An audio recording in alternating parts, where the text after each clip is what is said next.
Good evening to all. आप सभी का स्वागत है हमारे इस यूट्यूब चैनल पे। तो आज हम आपके लिए लेके आए हैं यूपी कांस्टेबल एग्जाम के प्रीवियस ईयर क्वेश्चन पेपर के बहुत ही इंपॉर्टेंट क्वेश्चन जो कि आपके आने वाले एग्जामिनेशंस के लिए काफी मददगार साबित हो सकते हैं। तो चलिए आइए शुरुआत करते हैं, देखते हैं पहला क्वेश्चन क्या है हमारा। देखिए, which of the given numbers below is not a square number. नीचे दी गई संख्याओं में से कौन सी संख्या वर्ग संख्या नहीं है। तो आपके पास जो पहला कॉन्सेप्ट होता है वो हम लास्ट डिजिट को देख के चेकआउट करते हैं कि जो अगर लास्ट डिजिट आपका 0 है, 1 है और आपका 4 हो सकता है, 5 है, 6 है या फिर 9 है, तो वो नंबर क्या होते हैं, आपके परफेक्ट स्क्वायर नंबर होते हैं, वर्ग संख्या होती है। लेकिन यहाँ पे आप देख पा रहे होंगे, यहाँ पे सब में क्या है, 5 है, तो हमारा ये वाला ट्रिक काम नहीं करेगा। तो हम लोग क्या करेंगे, हमको फैक्टर से जाना पड़ेगा। तो हम देखते हैं सबसे पहले 1225 जो आपका पहला नंबर है उसके फैक्टर क्या मिलेंगे। तो आप अगर इसके निकालेंगे तो इसके फैक्टर मिलेंगे 5 इंटू 5 इंटू 7 इंटू 7। तो ये आपका क्या है, परफेक्ट स्क्वायर है। सेकेंड वाला देखते हैं 2025। तो इसके फैक्टर आप करेंगे तो 5 इंटू 5 इंटू 9 इंटू 9 ऐसा मिलेगा, ये भी आपका क्या है, परफेक्ट स्क्वायर है। फिर आप करेंगे 2525 का, तो इसके जब आप फैक्टर करेंगे तो आपको फैक्टर मिलेंगे 5 इंटू 5 इंटू 101। इसका कोई आपको सेकेंडरी फैक्टर नहीं मिलेगा। तो इससे आपको पता चल जाता है क्या कौन सा आंसर होगा आपका, आंसर सी करेक्ट हो जाएगा। आपसे पूछा था आपसे कि कौन सा परफेक्ट स्क्वायर नंबर नहीं है, तो 2525 आपका परफेक्ट स्क्वायर नंबर नहीं है। चलिए आते हैं अगले क्वेश्चन पे।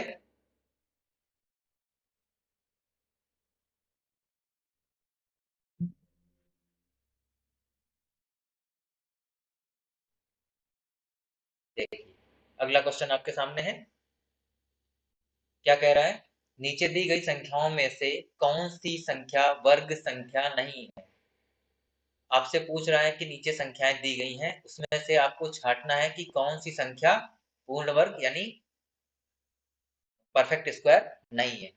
तो जो सबसे पहला नंबर है वो क्या है, 5625। सेकंड वाला आपका, सभी में क्या है वही चीज हम फिर से टैकल करेंगे, 0, 1, 4, 5, 6 और 9। तो आप देखिए सभी में क्या है, आपको क्या मिल जाएगा, 5 मिल जाएगा। तो ये फिर से हमको क्या करना पड़ेगा, फैक्टर से जाना पड़ेगा। चलिए देखते हैं कि फैक्टर क्या होंगे। तो पहला जो नंबर है आपका 5625, इसके जब आप फैक्टर करेंगे तो निकलेंगे 3 इंटू 3 इंटू 25 इंटू 25। ये आपका परफेक्ट स्क्वायर है। इसके बाद सेकंड वाला आपका 7225, इसके जब आप फैक्टर करेंगे तो निकलेंगे 5 इंटू 5 इंटू 17 इंटू 17, ये भी आपका परफेक्ट स्क्वायर है। थर्ड नंबर पे आ जाएंगे, जो आपका ऑप्शन नंबर थर्ड है वो है 3625। इसके जब आप फैक्टर करेंगे तो मिलेंगे 5 इंटू 5 इंटू 5 इंटू 29। तो यहाँ पे देखिए 5 का एक पेयर बन रहा है, इसका कोई पेयर नहीं है, इसका पेयर नहीं है, तो इसका मतलब ये परफेक्ट स्क्वायर नंबर आपका नहीं है। तो आंसर नंबर सी हमारा क्या हो जाएगा, करेक्ट हो जाएगा। चलिए बढ़ते हैं आगे अगले क्वेश्चन की ओर, देखते हैं क्या कह रहा है अगला क्वेश्चन। अगला क्वेश्चन कह रहा है, निम्न में से कौन सी अभाज्य संख्या नहीं है। तो आपको फाइंड आउट करना है कौन सी अभाज्य संख्या नहीं है। प्राइम नंबर की बात कर रहा है, तो मैं पहले आपको बता देता हूं कि प्राइम नंबर्स क्या होते हैं। प्राइम नंबर्स वो नंबर होते हैं जिनके केवल दो फैक्टर पॉसिबल होते हैं, एक तो 1 और दूसरा वो नंबर खुद। इसके अलावा उसका कोई भी थर्ड नंबर नहीं होना चाहिए फैक्टर्स में। तो आइए देखते हैं सबसे पहला वाला फैक्टर करके देखते हैं। फर्स्ट वाला क्या है आपका 1001। अगर आप इसके फैक्टर करेंगे तो 1 इंटू 7 इंटू 11 इंटू 13, यानी आपका 1001 जो है वो 1 से भी डिवाइड हो जाएगा, 7 से भी हो जाएगा, 11 से भी हो जाएगा और 13 से भी हो जाएगा। तो यही आपका प्राइम नंबर नहीं होगा, ये आपका आंसर जो है ना 1, ए ऑप्शन करेक्ट हो जाएगा। चलिए आते हैं अगले क्वेश्चन पे। देखते हैं क्या कहता है हमारा अगला क्वेश्चन। देखते हैं क्वेश्चन नंबर 4 कह रहा है निम्न में से कौन सी एक भाज्य संख्या नहीं है। आपको फाइंड आउट करना है कि कौन सा एक कंपोजिट नंबर नहीं है जिसके फैक्टर पॉसिबल नहीं होंगे। तो देखिए पहला जो आपको दिया हुआ है क्या है 133। तो पहला नंबर हम ट्राई करते हैं, देखते हैं इसके फैक्टर करेंगे तो क्या निकल के आएंगे।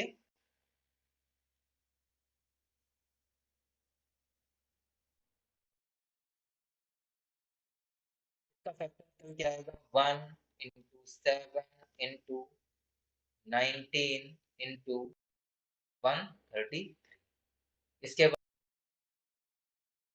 433। इसके जब आप फैक्टर करेंगे तो 1 into 433 और कोई फैक्टर नहीं मिलेगा। तो यही आपका ऑप्शन बी वाला ऑप्शन क्या हो जाएगा, करेक्ट हो जाएगा। ठीक है, आते हैं अगले क्वेश्चन पे। देखते हैं क्वेश्चन अगला क्या कह रहा है। क्वेश्चन नंबर 5, नीचे दी गई कौन सी संख्या 12 से पूर्णतः विभाज्य है। आपको देख के नंबर बताना है कि कौन सा नंबर है ना 12 से पूरी तरह कट जाएगा। तो सबसे पहली चीज आपको पता होना चाहिए कि 12 से विभाजित होने के लिए उस नंबर को 4 और 3 इसके जो फैक्टर हैं उससे पूरी तरह से डिविजिबल होना पड़ेगा। तो आप देखो 4 से डिविजिबिलिटी का जो रूल है, 4 से डिवाइड होने का जो रूल है वो क्या कहता है कि लास्ट 2 डिजिट डिविजिबल होनी चाहिए 4 से। तो आप फर्स्ट वाला नंबर चेक करो, डिविजिबल है 44। सेकंड वाले का ये भी है 56। थर्ड वाले का 76 ये भी है। और लास्ट वाले का 28 वो भी 4 से डिविजिबल है। तो फर्स्ट वाली कंडीशन तो हमारी सेटिस्फाई हो रही है। अब चलते हैं सेकंड वाली पे। तो हम क्या करेंगे, इन सभी नंबर्स का डिजिटल सम निकाल के चेक करेंगे। तो डिजिटल सम निकालने के लिए क्या करेंगे, सभी अंकों को ऐड कर देंगे और देखेंगे क्या जो सम आ रहा है वो 3 से डिविजिबल है या नहीं है। तो चलिए देखते हैं। फर्स्ट वाले में जब करेंगे तो 4 1 5 7 5 12 4 16 4 20। अब 20 आ रहा है, 23 से डिविजिबल नहीं है। तो ये नंबर आपका क्या है, डिविजिबल नहीं होगा। सेकंड पे आते हैं 8 2 10 और 8 18 18 और 5 23 23 प्लस 6 29। तो 29 जो आपका है वो भी 3 से डिविजिबल नहीं है। तो ये भी ऑप्शन रॉन्ग हो गया। आते हैं थर्ड वाले पे, ऑप्शन नंबर सी पे। 4 3 7 7 और 9 9 7 16 हो गया। 16 और 7 23 6 29। ये भी आपका 29 आ गया। ये भी आपका कैंसिल आउट हो गया, ये भी बाहर हो गया। लास्ट वाला बचता है 7 और 5 12 12 2 14 14 2 16 16 और 8 24 24 आपका 3 से डिविजिबल है। तो ये ऑप्शन आपका सही हो जाएगा। चलिए आते हैं अपने अगले क्वेश्चन पे। देखते हैं क्या कह रहा है हमारा अगला क्वेश्चन। क्वेश्चन नंबर 6, नीचे दी गई संख्याओं में से कौन सी संख्या पूर्णतः विभाज्य नहीं है। आपको पूछ रहा है कि कौन सा परफेक्ट स्क्वायर नंबर नहीं है। तो यहाँ पे सबसे पहली चीज हम वही वाला अपना पुराना वाला लॉजिक यूज करेंगे। 0 1 4 5 6 और 9। तो देखिए यहाँ पे आपका 3 आ गया, तो ये आपका क्या होगा, परफेक्ट स्क्वायर नंबर नहीं होगा। तो क्वेश्चन नंबर 6 का ऑप्शन ए करेक्ट हो जाएगा। चलिए आते हैं अगले क्वेश्चन पे। Question number 7।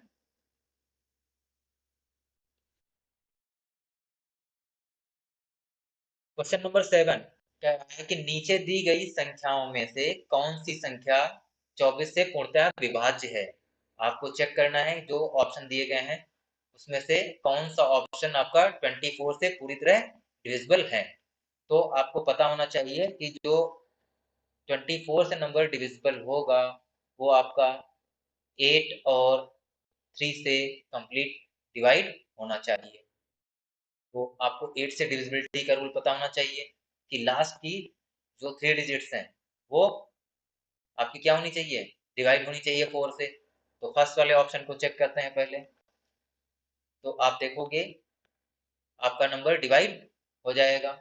सेकंड वाला वो भी हो जाएगा, थर्ड वाला वो भी हो जाएगा, फोर्थ वाला वो भी हो जाएगा। अब आते हैं 3 से, तो वही हम आपसे फिर से कहेंगे कि आप डिजिटल सम निकाल लीजिए और डिजिटल सम को 3 से डिवाइड करके चेक कर लीजिए।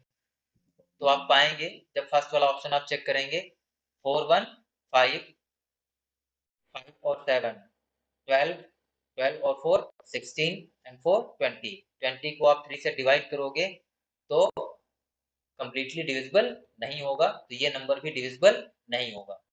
सेकंड वाले पे आते हैं 8 और 2 10 और 8 18 18 और 5 23 23 और 6 29। इसको आप 3 से डिवाइड करोगे तो ये भी डिविजिबल नहीं होगा, ये भी ऑप्शन आपका रॉन्ग हो जाएगा। आते हैं ऑप्शन नंबर सी पे 4 और 3 7 7 और 9 16 और 16 और 7 24 और 6 29। ये भी आपका 3 से डिविजिबल नहीं होगा। लास्ट वाला ऑप्शन देखते हैं क्या कह रहा है 5 5 10 और 7 17 to 19 और 8 27। और जो आपका क्या है 3 से डिविजिबल है, तो आपका ऑप्शन नंबर डी क्या हो जाएगा, करेक्ट आंसर हो जाएगा। आते हैं अपने क्वेश्चन नंबर 8 पे, देखते हैं क्या कह रहा है क्वेश्चन नंबर 8। कह रहा है 6 से विभाजित होने वाली सबसे छोटी 4 अंकों वाली संख्या के अंकों के योग और 11 से विभाजित सबसे छोटी 5 अंकों वाली संख्या के योग का गुणनफल ज्ञात करें। क्वेश्चन एक बार फिर से समझ लेते हैं। 6 से विभाजित होने वाली सबसे छोटी 4 अंकों वाली संख्या के अंकों के योग की बात कर रहा है और 11 से विभाजित होने वाली सबसे छोटी 5 अंकों वाली संख्या के योग का गुणनफल आपसे पूछ रहा है। तो सबसे पहले हम लोग क्या करेंगे, 4 अंकों वाली जो आपकी संख्या है स्मॉलेस्ट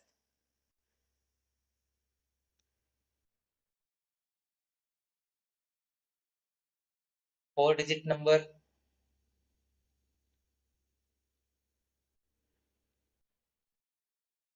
क्या होगा आपका 1000। और जब 1000 को आप डिवाइड करोगे 6 से तो रिमाइंडर मिलेगा 4।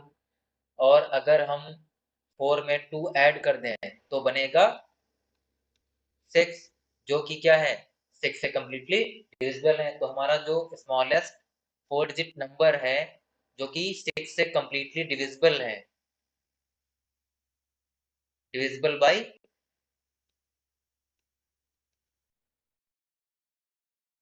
6, वो क्या होगा 1002। ठीक है, आते हैं 5 अंकों की सबसे छोटी संख्या स्मॉलेस्ट 5 डिजिट नंबर क्या होगा आपका, ये हो गया क्या होगा 10,000। और जब हम इसको डिवाइड करेंगे 11 से, जब आप 10,000 को डिवाइड करोगे किससे 11 से, तो रिमाइंडर आपको मिलेगा क्या 1। तो अगर हम इसमें 10 और ऐड कर दें तो हमारा जो नंबर मिलेगा वो 11 से कंप्लीटली डिविजिबल होगा। तो नंबर क्या मिलेगा आपका 10010। तो ये आपका 5 डिजिट वाला नंबर आ गया। अब आपसे बोला था इनके अंकों का सम, तो जब आप इसके अंकों का सम करेंगे तो क्या मिलेगा 3 मिलेगा 213। और जब यहाँ पे अंकों का सम करेंगे तो क्या मिलेगा 112। और फिर बोला था इनका प्रोडक्ट, अब इनका प्रोडक्ट निकालेंगे तो 3 2 जा 6 आपका क्या आएगा आंसर आ जाएगा। तो आंसर नंबर सी हमारा क्या हो जाएगा, करेक्ट ऑप्शन हो जाएगा। चलिए आते हैं अपने नेक्स्ट क्वेश्चन पे।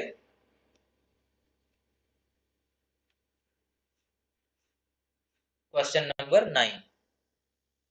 क्वेश्चन नंबर 9 क्या कह रहा है, find the difference between the largest 5 digit number and the smallest 4 digit number.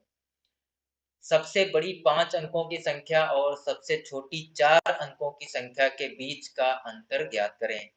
तो हम क्या करेंगे, सबसे पहले लिखेंगे सबसे बड़ी 5 अंकों की संख्या, largest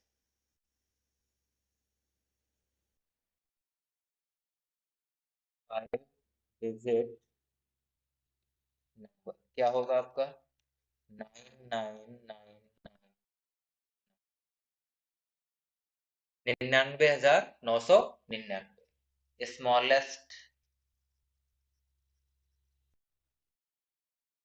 4 digit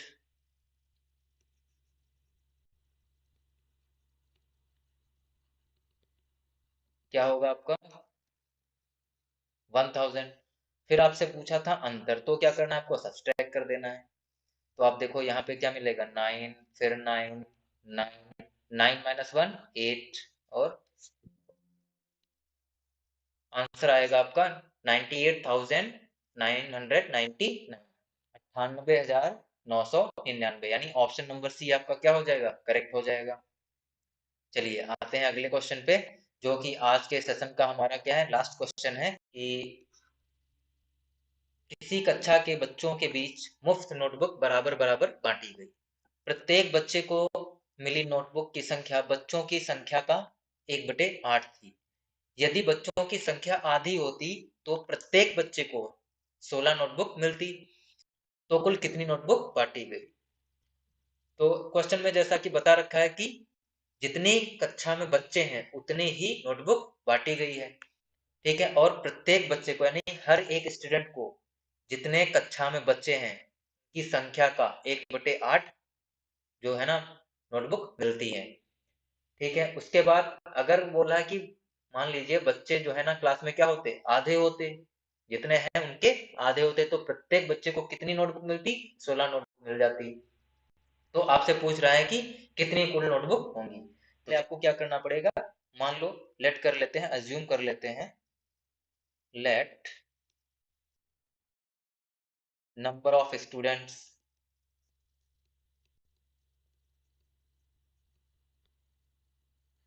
equals to X मान लिया, तो नंबर ऑफ बुक्स कितना हो जाएगा, number of books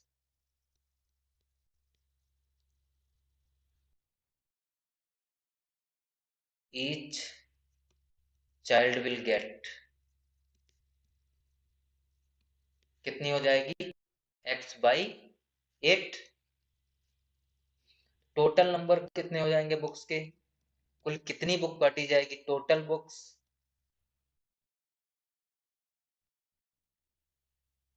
x into x by 8, दोनों को मल्टीप्लाई कर देंगे तो आ जाएगा आपका x² बाई 8, ठीक है। आगे की बात करते हैं, क्या होगा कि अगर बच्चों की संख्या क्या हो जाती आधी हो जाती, अगर बच्चों की संख्या क्या हो जाती आधी हो जाती, और आधी हो जाती तो नंबर ऑफ स्टूडेंट्स आपके कितने हो जाते हाफ हो जाता, तो नंबर ऑफ स्टूडेंट्स आपके कितने हो जाते